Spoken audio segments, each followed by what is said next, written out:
Hi everyone, I'm Brian LaRosa, and this is LaRosa's Trains. Welcome to the first episode of MTH's Marvelous Machines, covering the history of each engine manufactured by the one and only Mike's Train House. For this video, the honor goes to the General Electric AC4400CW diesel locomotive, which is exclusive to the MTH Premier O-Scale product line. In fact, I once added a non-powered version of the AC44 to my collection in 2011 and used it as a trailing unit behind any powered diesel I own. However, after registering myself as an eBay seller, I made a corporate decision to put this engine up for sale, and it was purchased by a collector shortly after. So, I did own the same locomotive type that we will be talking about in this video, but considering this is a non-powered unit, it simply could not provide any pulling power, even as a trailing unit. While this episode is intended to focus on an MTH engine, you can expect the same format as in Lionel's Laureate locomotives. We will learn the history of the real AC44, mention every O-Scale model in order of their catalog years, as well as some uncatalogued custom runs, and finally, determine how many products have been manufactured. Without further ado, this is the story of the MTH Premier AC4400 CW.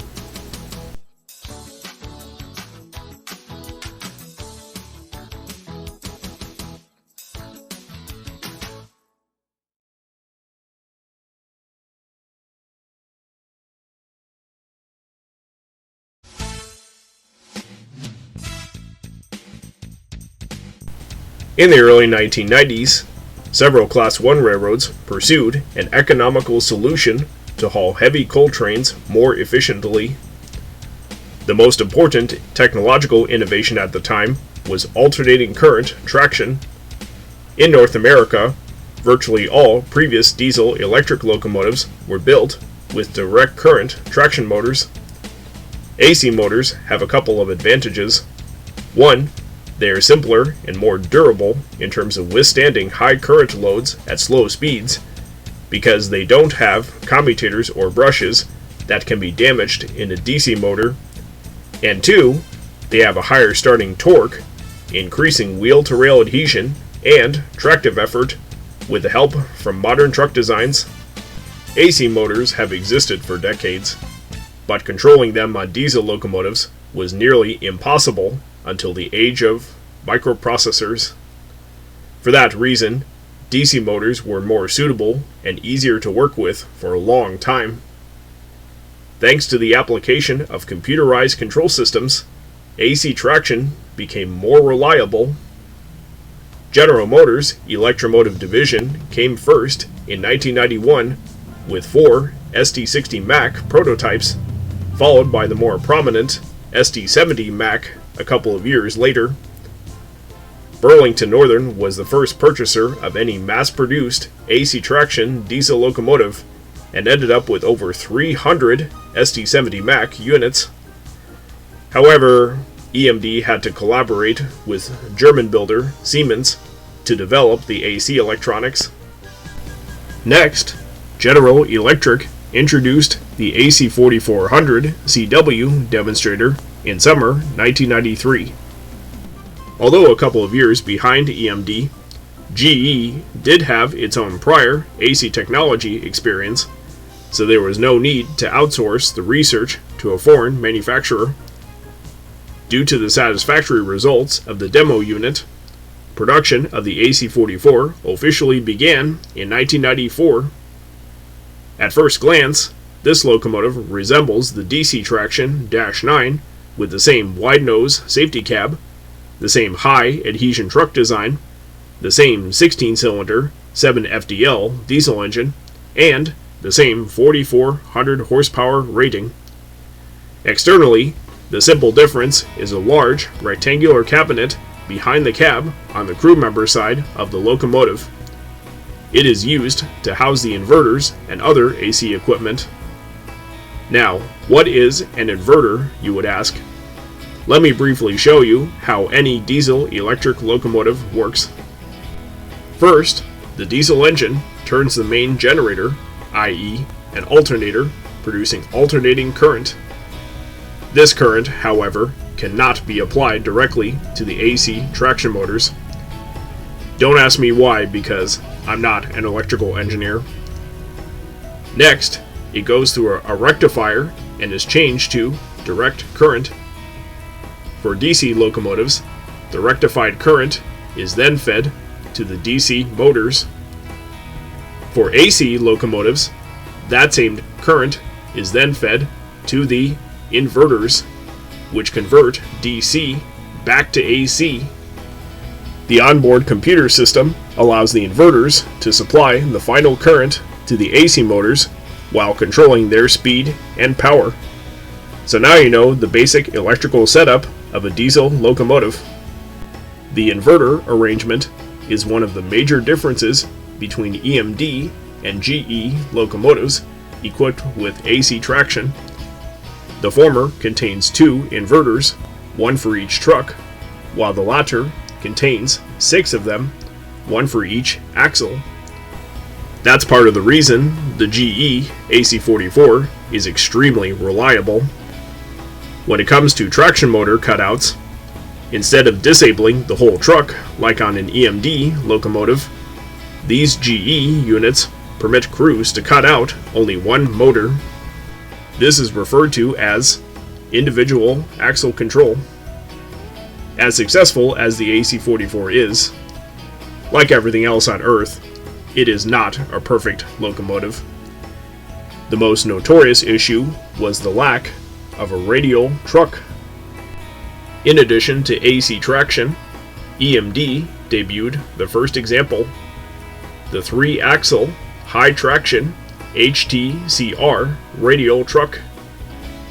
Compared to older truck designs, the HTCR contains a mechanism that allows the first and third axles to self-steer on curves. This maximizes adhesion to the rails, while reducing friction and wear to the wheel flanges.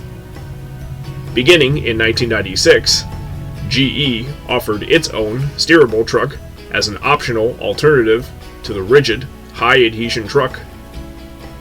Notable users of this self-steering design include CSX, Kansas City Southern, and Canadian Pacific, but most railroads prefer the standard rigid version for their GE-built ACs.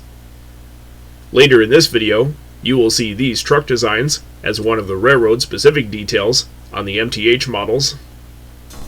By the time production ended for North America, the AC4400 turned out to be the best-selling GE diesel locomotive prior to the Evolution Series ES44 AC. Union Pacific and CSX were among the largest purchasers of these modern workhorses.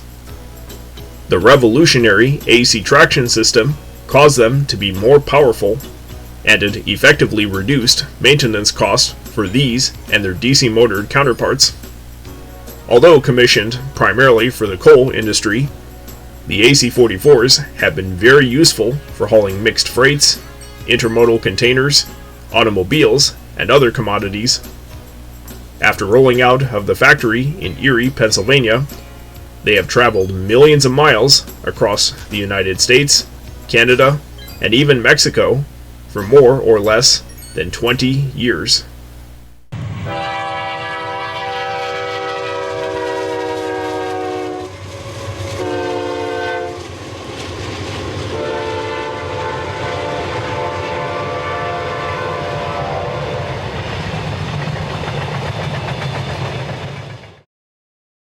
Before we end this chapter, you need to know some facts about the more recent, modernized versions of the AC44 family.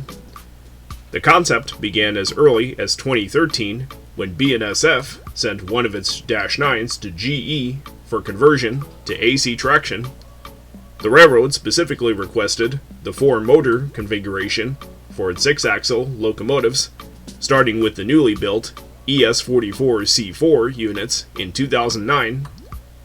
The The axle arrangement for each truck is A1A, meaning that the center axle is non-powered. For that reason, the upgraded Dash 9s are now designated as AC44C4M. In 2015, Norfolk Southern gained interest in modernizing its own Dash 9s for the same purpose, albeit with the standard 6-motor arrangement like the original AC44CW. As a result, the new units are called AC44C6M. NS used to purchase DC traction locomotives until 2008, when it ordered its first ES44ACs from GE. While the DC to AC conversions have proven successful, existing AC locomotives are no exception to modernization. Canadian Pacific sent the first example to be upgraded at GE's Erie factory in 2017. To differentiate from the converted Dash 9s, this locomotive is designated as the AC4400 CWM. Union Pacific and CSX then followed the trend within the next couple of years. Canadian National, the last North American railroad preferring DC locomotives, is another user of the AC44 C6M, the first of which was delivered in 2022. Even UP has some of its Dash 9s rebuilt, in addition to the original AC44s, as well as the convertible AC6000 CWs. Today, GE Transportation, now part of Wabtec Corporation, is continuing the modernization of both the Dash 9s and the AC44s to extend their lifetime, lower operating costs, maximize fuel efficiency, reduce exhaust emissions, and overall increase reliability. In September 2025, Norfolk Southern had reached its 1,000th DC to AC locomotive, an AC44 C6M, number 4947. Now, it is possible that virtually all the remaining Dash 9s and the original AC44s will be modernized, but there are still plenty of them in active service to this day. You may want to take photos and videos of these old Erie-built workhorses while you can. That completes the real-life history chapter of the GE AC4400 CW.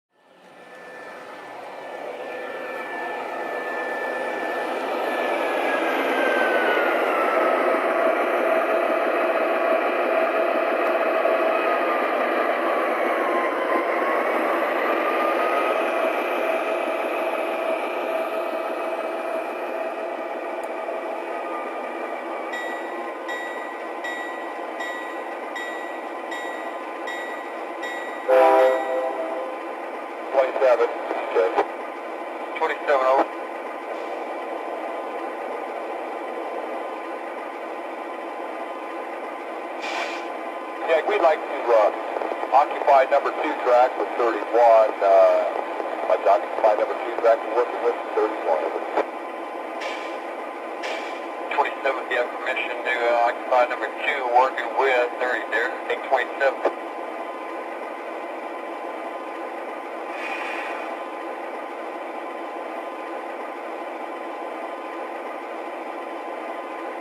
Mike Wright, do understand 27 after having a good job bridging with 31 and the authorization to come out and occupy number 2 track, over.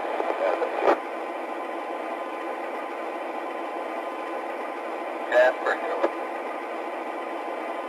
Thank you, smile.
Before we get to the O-scale AC-44s, I want to point out one MTH diesel that was offered in the 1997 Volume 1 catalog. It's the Premier O-Gauge GE-9, painted in the same demonstrator scheme as the AC traction prototype. This item was originally manufactured as a conventional engine and equipped with Protosound 1. At that time, MTH did not have the tooling for the AC-44, so the demo scheme was applied to the Dash 9 instead.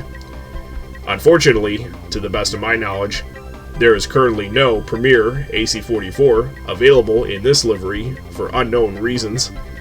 My guess is that 1. The real AC demonstrator rides on a pair of Canadian-style trucks, and 2. It was scratch-built on a Dash 8 frame, measuring 2.5 feet shorter than the production AC-44. In fact, this unit was outshopped several months before the first Dash 9s came out. Okay, let's move on to the main subject of this video. MTH announced the first Premier O-scale AC-44s in the 2006 Volume 1 catalog. 4 different paint schemes were offered, and each had 3 options. One with high rail wheels for 3-rail operation, one with scale wheels for 2-rail operation, and one non-powered unit with high rail wheels. However, both the 3-rail and 2-rail versions include Proto Scale 3-2, so they can work interchangeably on any track system. For example, you can run a scale-wheeled diesel on a high rail layout by flipping a polarity switch from 2-rail to 3-rail operation, attaching a set of pickup rollers for 3rd rail electrical contact, and installing a high rail wheel kit for a smooth, non-derailing ride. As typical for an MTH model, all the Premier AC-44s have Protosound 2.0, later 3.0, and Digital Command System, or DCS, except for the non-powered units, of course. Let's go over each individual paint scheme in the 2006 catalog. First is BNSF in the popular Heritage 2 livery. The second is CSX in the yellow nose YN3 scheme, also nicknamed Dark Future. The third is Southern Pacific in scarlet and gray. And the fourth is Union Pacific in plain yellow with red lettering. As you can see, each locomotive features accurate railroad-specific details, such as the truck design, whether high adhesion or steerable. Now, in case you're curious, there's no Canadian truck like the ones on the AC-44 testbed unit. All these locomotives were featured again in the 2006 Volume 2 catalog. 2007 Volume 2. There's another BNSF AC-44 in the same livery as the previous. And there's our first Canadian Pacific version with the CP Rail System lettering, as well as the double US-Canada flag. Then we have the CSX AC-44 in the older YN2 scheme. And lastly, the Union Pacific version with the US flag on both sides.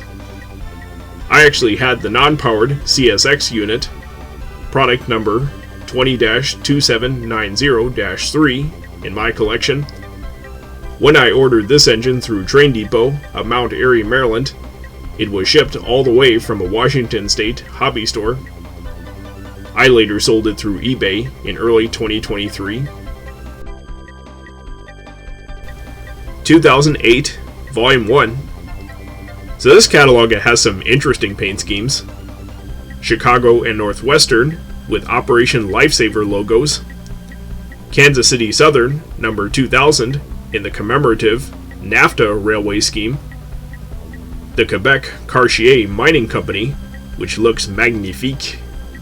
And Union Pacific, number 6344, in the unusual gray paint. Now, don't ask me why this locomotive is gray. I have seen a photo of the real 6344, but I don't know the reason behind this oddity. If anybody does, please leave a comment below. 2010, Volume 1. This is my personal favorite MTH catalog cover, which displays a Union Pacific AC-4400 leading the NASA Solid Rocket Booster train set. I'll get back to that momentarily, but let's talk about the individual units first. They include another BNSF Heritage 2, the Canadian Pacific Beaver logo, CSX number 1, named Spirit of West Virginia, and another Union Pacific flag unit. These are the last MTH AC-44s to include a non-powered version and to feature Protosound 2. Now we go to the first train set on our list, the NASA Solid Rocket Motor Transport Set. It consists of one Union Pacific AC-44 diesel with all the same features as the separate units, 5 heavy-duty flat cars with rocket sections protected by their removable hinged covers, and a Southern Railway passenger car named Warrior River. Of all these cars, 1 carries the nose cone, 3 carry the midsection pieces, and 1 carries the tail end of the booster. The passenger car is used for the crew members who manage the entire load during the long trip from the Northrop Grumman rocket facility in Utah to the Kennedy Space Center in Cape Canaveral, Florida. Additionally, MTH offered a separate set of 6 Missouri Pacific boxcars that can be used as buffer cars between the rocket loads. Now, this is not the first MTH rocket train, because they previously announced this set with the Dash 9 locomotive in the 2004 Volume 1 catalog. Apparently, the rocket sections can be taken off the flat cars, so you can assemble the whole booster. Awesome!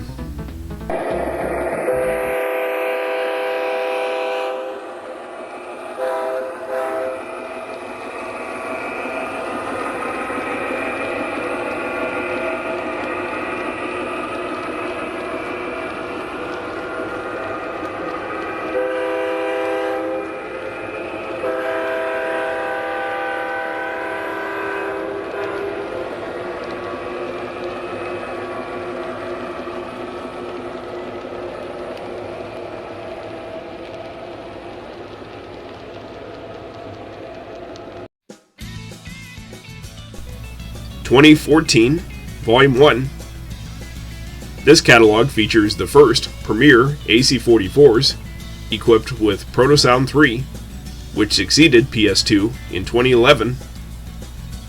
No more non-powered units were offered, likely due to the lack of customer interest. Here we have BNSF, CP Rail dual flag, CSX boxcar logo, and Union Pacific flag logo. In the same page of the catalog are 2 AC-44 twin stack intermodal freight sets, UP and CSX. Both include 5 cars with articulated trucks. MTH also brought back the Solid Rocket booster sets, 2 of which include a Dash 8 narrow nose diesel. They came in UP, NASA, Norfolk Southern, and Florida East Coast versions. The Southern passenger car was sold separately from the sets. 2016, Volume 2. Another interesting selection. First is CSX in 3 cab numbers, 1 with the Chessie System logo, 1 with the Seaboard Coastline, and 1 with Louisville and Nashville. These are all based on the real CSX sticker units with small logos of heritage railroads. The next AC-44 is painted in Norfolk Southern's commemorative DC to AC livery, aka the Sonic Bonnet, available in numbers 4000 and 4001. The blue paint symbolizes GE, who contracted with American Motive Power Incorporated to modernize the two units. The first 125 AC-44 C6Ms were rebuilt from the old narrow-nose C40-9s, and the rest are from the wide-cab versions.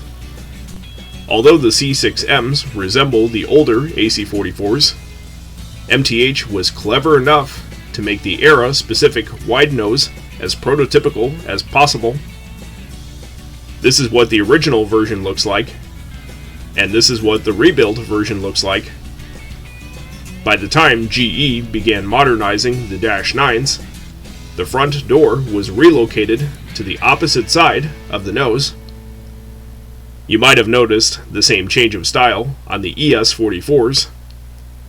Also note the headlights above the windshield, as built to Norfolk Southern specs. Next we have the BNSF swoosh logo in numbers 600 and 608, both of which are modeled after the AC-44 C4Ms that were rebuilt from former Santa Fe Dash 9s. I don't think they had the A1A trucks like the real ones, but never mind. Here's the Kansas City Southern version in the Southern Belle paint scheme with Mexico lettering. And lastly, we have yet another Union Pacific AC-44. 2017, Volume 2. We have more NS AC-44 C6Ms in 3 different paint schemes and 2 additional road names on the original AC-44s. Here's NS number 4002, which has a black mane with a Tuscan red outline.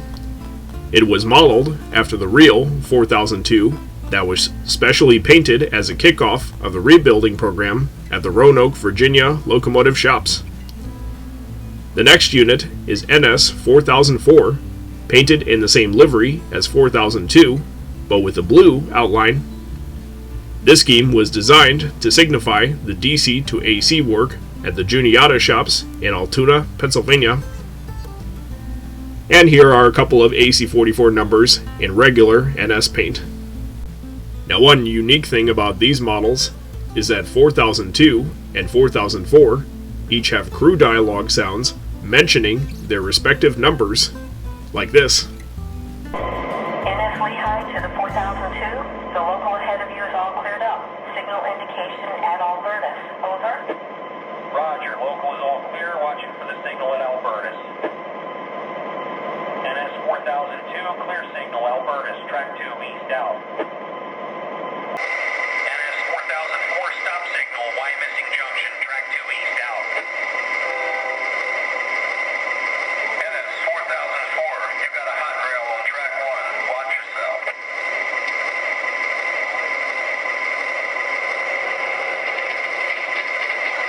NS 4004 to the westbound on 1. Your train looks good by us with a marker. Over.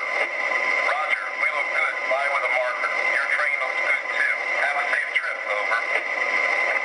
We don't normally expect to hear cab number specific crew talk on most MTH engines, but the company bothered recording these unusual sounds just for the 2 NS AC-44s. Very cool. The other 2 road names in the 2017 catalog are Southern Pacific, with 2 cab numbers, and perhaps the most beautiful of all the premier AC-44s, the Canadian Pacific Holiday Train, decorated with lots of LED Christmas lights. The Holiday Train was first launched in 1999 and initially involved a GE AC-44 for several years. To replicate the 2009 version, MTH offered this engine, a set of 4 boxcars, also with Christmas lights, and 3 individually named observation cars. Another CP holiday boxcar was announced in the 2018 Volume 1 catalog and features an opening stage door so you can place your own rock band figures inside. These colorful lights are not the only thing that makes this model so gorgeous, but there's also a special voice that plays when you activate the passenger freight announcements feature on the DCS remote. everyone. On behalf of the management and of all our employees, welcome to the Canadian Pacific Holiday Train. Since 1999, when it made its first run across the country, the CP Holiday Train has generated food bank donations in excess of $1.5 million and more than 250,000 pounds of non-perishable food. We're happy to take to the rails each year, reach out to the communities we serve, provide our particular brand of good cheer, and start the holiday season on a festive note with our beautiful and colorful train.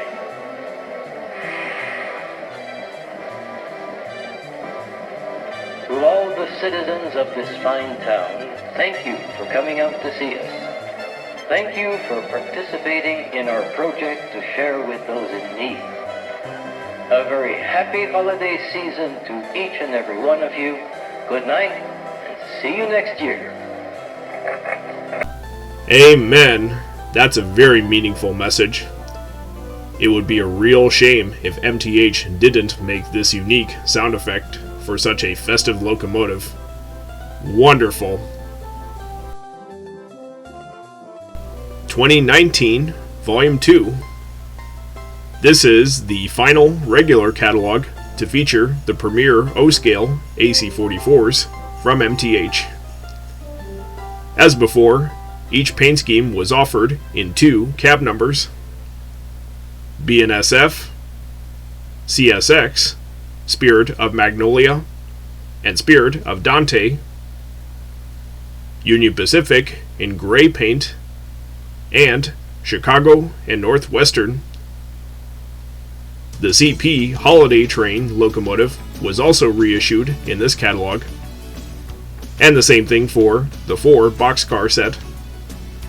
Not a whole lot to say about these engines, but at least MTH brought back the CNW and the UP in gray schemes after more than 10 years. The 2019 AC-44 lineup was the last time to include scale-wheeled versions for 2-rail layouts. Unfortunately, some of them were cancelled, likely because 2-rail O-scale is not quite as popular as 3-rail O-gauge. Alright, we've covered all the cataloged models of the GE AC-4400 CW. Stay tuned for the next chapter, the more recent, uncatalogued items.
On June 9th, 2020, MTH announced that its founder, Mike Wolf, would retire on June 1st the following year. This initially led to a misconception that the company was going away forever. I thought the same thing for a while. However, MTH is still in business, albeit on a more limited basis. The Columbia, Maryland headquarters was closed in favor of a smaller location in Elk Ridge, Maryland. For that reason, we no longer see any catalogs in the same way as they were before. All the recent products are featured exclusively on the MTH website, including some custom runs made for specific dealers. Let's move on to the uncatalogued Premier AC4400s. I'm going to mention all the known items as listed on the website and sort them in order of their dates and product numbers, if that makes sense. We'll start with the 2022 items. For the last time, we see Union Pacific with the US flags. And here's Kansas City Southern in the older Gray Ghost scheme. Although we've already seen the NAFTA version from 2008, MTH never offered a KCS AC44 in this livery until the post-Mike Wolfe era. Next is CSX in a pretty weird paint scheme. What in the heck is that? This is a special variation of the YN2 livery, where the CSX lettering is in yellow with blue outline instead of the full blue. There's also a double lightning bolt bracketing the cab number rather than a single bolt below the number. The only locomotive class wearing this scheme is the GE AC6000 CW. So why did MTH put it on an AC44 when they already have the tooling for the AC6000? My guess is that the first 3 CSX units, numbers 600 to 602, were classified as pre-production AC60s. These and the rest were all equipped with the 16-cylinder 7 HDL diesel engines to produce 6,000 horsepower. However, the trio was later downgraded to 4,400 horsepower when they received the more reliable FDL engines in place of their HDL engines. I'll talk more about the AC6000s in a future video. The 2 CSX AC44 cab numbers include 601, the Spirit of Waycross, and 602, the Spirit of Maryland. I don't mean to be a nitpick on these locomotives per se.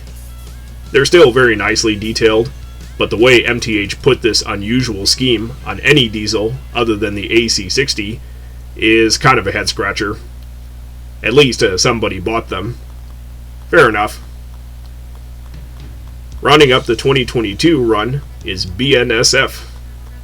Like the 2016 versions, these units are based on the Dash 9 rebuilds, numbered in the 600 series. All these Premier AC44s have high rail wheels and are the first to not include any scale-wheeled versions, but they still feature Protoscale 3-2 for conversion to 2-rail operation. The last run of the MTH AC44s we come to in this video are the 2024 custom models. Here is another unusual paint scheme, the Santa Fe Black Bonnet, made exclusively for Patrick's Trains of Wheeling, West Virginia. For the uninitiated, Lionel introduced the Electromotive F3 diesel in the 1948 catalog. While the cab was accurately colored red, the rest of the locomotive was inexplicably colored black instead of silver, like the Santa Fe War Bonnet scheme would have. Although Lionel did fix this issue shortly after, the black bonnet was never made until many years later, and it ultimately became more beloved by hobbyists ever since. Uh-oh, we're entering political territory. This paint scheme is not based on anything real, to my knowledge, but it was created by MTH to commemorate the 2024 campaign of then-former US President Donald J. Trump. Now, I know this engine looks bizarre and frustrating to some of you, but I still have to add it to my Premier AC44 list because it exists. Here are the last 2 CSX units, number 500, the Spirit of Grafton in the YN3 livery, and number 1, the Spirit of West Virginia, again, in the YN2 scheme. Finally, the very last Premier O-Scale AC44s in this video are painted in the colors of the Central Maine and Quebec Railway.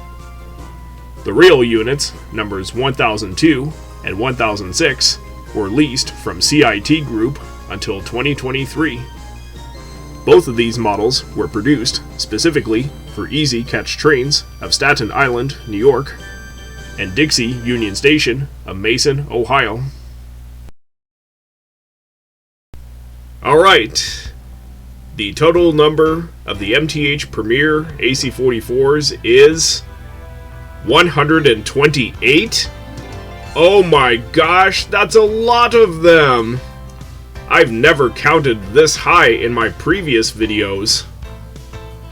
That includes 65 high-rail versions, 17 equipped with PS2, and 48 with PS3, 47 scale-wheeled 2-rail versions, 16 with PS2, and 31 with PS3, and lastly, 16 non-powered units.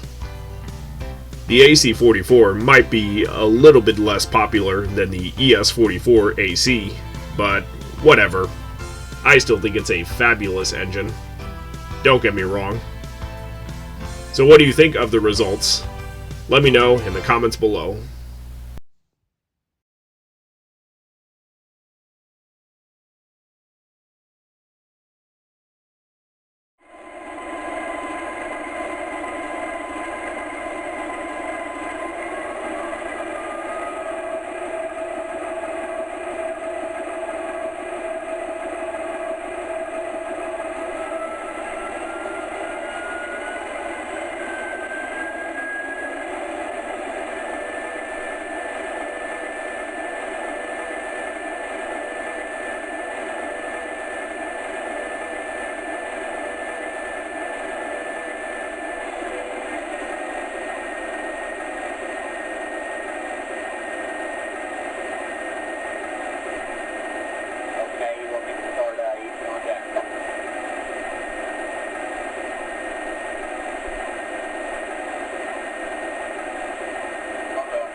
Well, that pretty much sums up the first episode of MTH's Marvelous Machines. I hope you've enjoyed what makes the GE AC-4400 special, especially as a premier O-scale diesel. No other manufacturer has made this type available in O-gauge, and MTH did a fabulous job with all its prototypical details. As far as I'm aware, the AC-44 tooling has not been passed over to someone else like Atlas or even Lionel. It still belongs to MTH today. So what are some new paint schemes that we wish to see in the future? Let's talk a little bit more about the Norfolk Southern rebuilds. There are two new commemorative liveries. One is a heritage scheme as a tribute to the Tennessee, Alabama, and Georgia Railway, aka the Tag Route, and the other was unveiled in honor of NS employees. Meanwhile, some of the CSX AC-44s are painted with website addresses, and some of the Union Pacific units are wearing a redesigned scheme with the flag relocated from the hood to the cab. There's even at least one AC-44 repainted in the new Canadian Pacific Kansas City livery. Don't forget the Quebec, North Shore, and Labrador units. I still wish MTH should make one with the demonstrator scheme that I mentioned earlier. it doesn't have to exactly replicate the testbed unit. I'm sure this scheme could fit on a production AC-44, but you never know.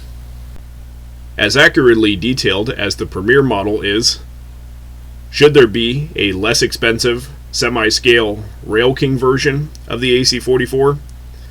Well, this time around, my answer is a maybe, but I would want a diesel that's a little bit bigger and more impressive, while still negotiating tight curves on small train layouts. I'll explain more in the next episode of MTH's Marvelous Machines. Still, the Premier AC-44 is a fantastic example depicting modern railroad operations with their powerful engines and AC motors, and they can pull just about any type of freight, whether ordinary or unusual. Even though these locomotives may not exactly stay in their original form, they have created a rich history of motive power cherished by rail fans, historians, and hobbyists. Thanks to GE for making the AC-4400 CW commercially successful in a wonderful world of trains.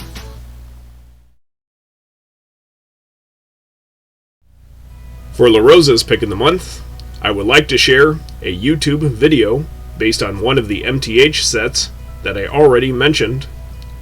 Rocket Scientist unboxes Lionel Rocket Booster Set, uploaded by Ben's Trains, aka All Trains Considered.